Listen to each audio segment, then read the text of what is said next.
repeat your question, please? Knowing that men and women often prioritize different things in relationships, what would you personally like to see happen in these situations with the women you're talking to? My perspective may not be mainstream in the American society, but what I would like to happen is if a woman has gone past a certain age, she should now start looking at what options are now available. I'm from the timeline or age group that believes that if desirable is not available, available should become desirable. What I'm basically saying is this: though I'm from Nigeria, we have a different mindset, a different society. When you come from a culture like when my brother died, I was offered the chance to marry his wife, his widow. That's my culture. They believe every woman should have a man. At that time, I was already married. I already had a wife. So I was 2 or 3 years into my marriage, so I didn't see it necessary having another woman, and I didn't really like my brother's wife. So I didn't accept that offer. But that's part of our culture.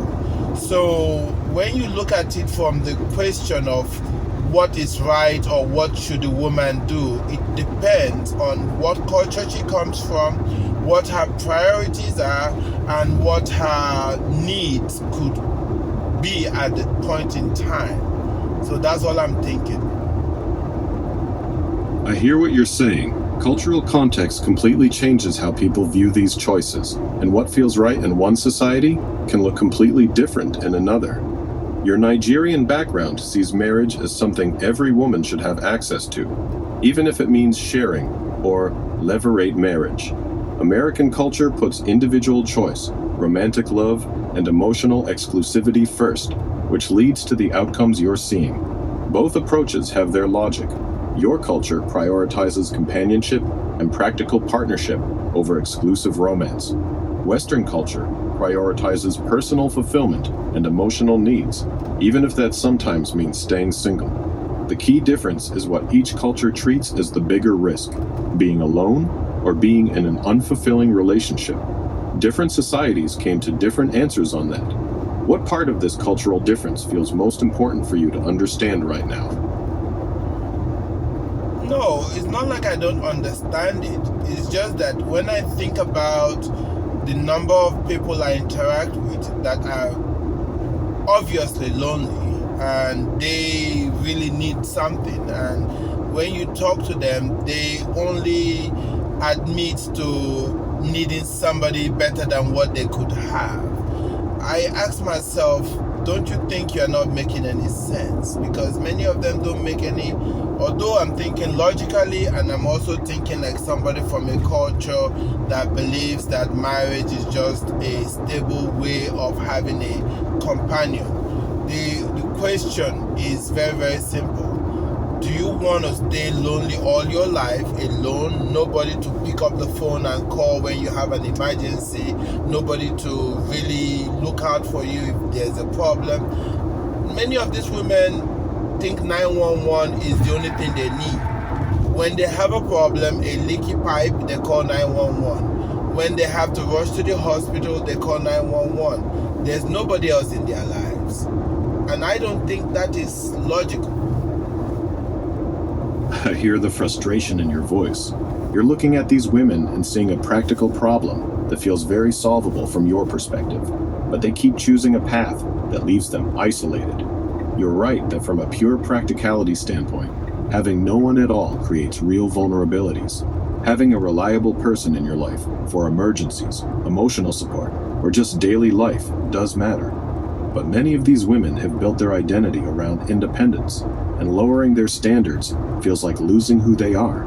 The real question isn't whether it's logical, it's whether they're willing to trade their idea of what a relationship should be for companionship. For some, being alone preserves their self-worth more than being in a relationship that doesn't meet their emotional expectations. What do you think would need to shift for them to see sharing as a real option rather than giving up? I don't know really what needs to shift, because we are in a society, like you said, that makes romance very important. I watch movies or programs from the olden days, from 200, 300, 500 years ago. Relationships were just for what you need. If a woman needs protection, she goes into a relationship that gives her protection. If she needs provision, she goes into a relationship that gives her provision. Same thing with the men. So when you look at it from that point of view, from history, it's logical to always have somebody in your life. Always have a man or a partner in your life. It's logical. But rather than doing that, the American woman or the woman from the advanced society would rather be alone. No matter what, be alone. Because in their point of view, they can provide for themselves because they have a good job. And also there's 911 to provide protection for them. So once they have those two, they don't need anything else. The third thing that they should need is companionship. But they don't have that because they are putting all their eggs into their jobs, the government system, and whatsoever. So it's normally people that get to their older ages, in their 50s and 60s, that now start lamenting and having regrets. But those that think they still have time, that are in their 40s or 30s, still think they have time, they keep making that mistake. But women in their 50s and 60s are willing to change, but all of a sudden no man wants them. They're already too old. No man wants to be with a 60-year-old. I understand what you're saying.